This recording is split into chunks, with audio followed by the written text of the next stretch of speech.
August 28th. You are looking at a map of Japan, and this is a super typhoon that is heading for Japan. As you can see here, there are waves at 45 feet. Yikes. But what makes this important to all of us, all of mankind, but particularly us on the northern hemisphere, and particularly us that are east of Japan. This super typhoon is heading for this area. And this area here is of what's of concern. You are looking at Fukushima. As you can see, the area that they have stored nuclear material from all four of the reactors, but particularly the three that have a core breach. And with what's coming, I want to show you the steps that the Japanese government have taken to ensure that this highly contaminated radioactive waste will be properly disposed of. And this is the Japanese government's protocol for storing contaminated debris. Now, if this had happened, this would meaning the first time, it's alarming within itself. But folks, this is not the first time that this has happened. This has happened once before, 2 years ago. And as much of the debris that you're seeing, and folks, these are hectares and acres of debris. And you're going to see in some pictures here in a second, it's as high as 20 feet. In 2015, it was estimated that there were 30 million tons of radioactive waste. 30 million tons. That's in 2015. I would probably think that, 50, 60 million tons? These are liquid containers. I don't know if you're aware of this, but it is estimated that and I don't know if it's the Japanese government, I can't say, but who's ever responsible for the cleanup of this disaster, 400 million metric tons of seawater a day is poured onto these reactor cores, particularly I think 1, 3, and 4 that actually suffered what we would call the China syndrome, which means a full containment breach.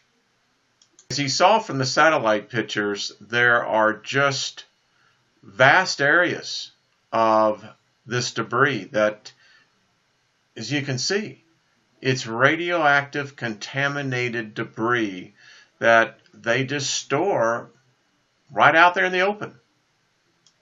All around the reactors, outside what they call the super hot zone, this is what's stacked up.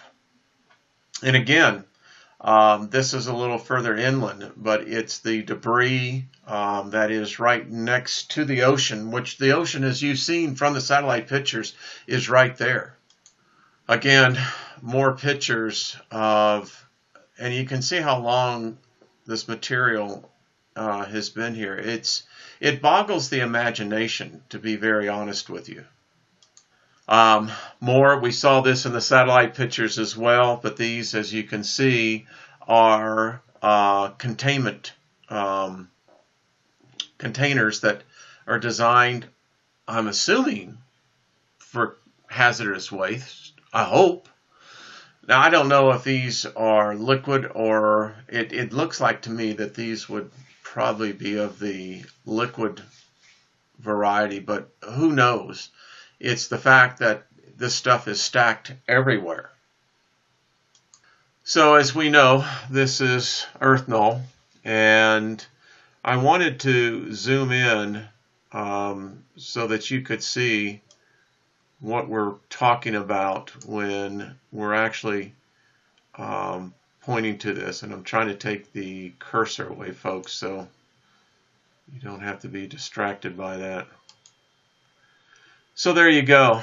All the steering currents are taking this storm directly into the area. Here's Fukushima right there.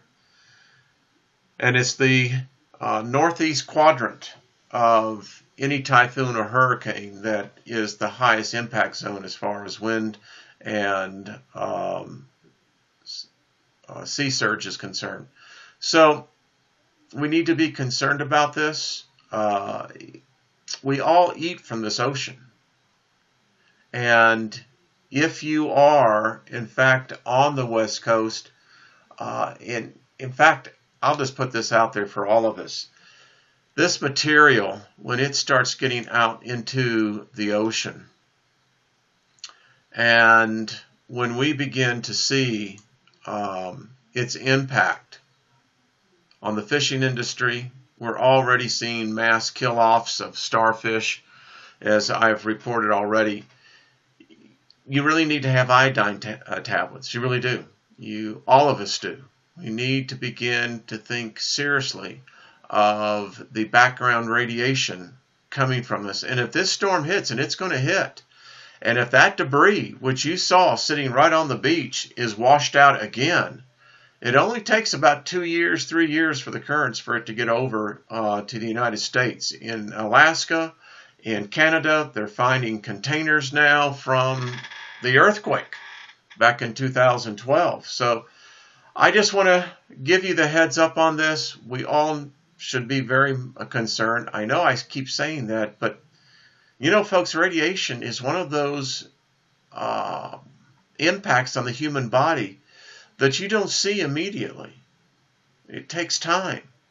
And particularly with children, they're more sensitive to the effects of plutonium poisoning. And that's what's in our atmosphere. That's what's coming from that reactor. Very quickly, just we're certainly keeping our thoughts and prayers for the folks on the East Coast. I really do think that when I looked at the air currents on this,